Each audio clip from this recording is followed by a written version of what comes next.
ప్రతి సంవత్సరం మనం నాగపంచమి పండుగ ఎందుకు జరుపుకుంటాం? దాని వెనుక ఉన్న ఆసక్తికరమైన కథల్లో ఒకటి ఈ రోజు తెలుసుకుందాం.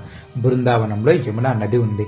కానీ ఆ నదిలోకి కాలేయుడు అనే భయంకరమైన నాగరాజు తన విషాన్ని చిమ్మి నీళ్ళని నల్లగా మార్చేశాడు.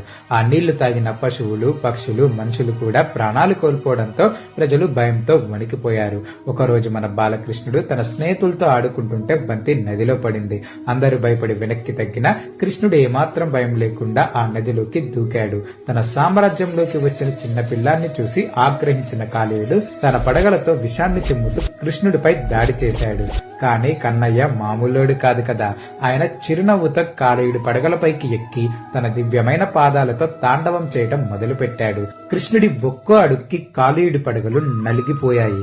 వాడి విషం మొత్తం బయటకొచ్చేసింది. ప్రాణాల కోసం విలువిల్లాడిన కాలేయుడి భార్యలు, పిల్లలు వచ్చి కృష్ణుడిని శరణు వేడుకున్నారు. వారి ప్రార్థన విని కృష్ణుడు కాలేయుడిని క్షమించి ఇకపై ఎవరికి హాని చెయ్యవద్దని యమునా నదిని విడిచిపెట్టి వెళ్లిపోవాలని ఆదేశించాడు. అప్పుడే కృష్ణుడు కాలేయుడికి ఒక అద్భుతమైన వరం ఇచ్చాడు. ఇకపై శ్రావణ శుద్ధ పంచమి నాడు నిన్ను భక్తితో పూజించిన వారికి సర్పభయం ఉండదు అని అనుగ్రహించాడు. చూశారు కదా, నాగపంచమి పండుగ వెనుక ఉన్న అద్భుతమైన కథల్లో ఇదొకటి. ఈ కృష్ణుడి లీల మాత్రం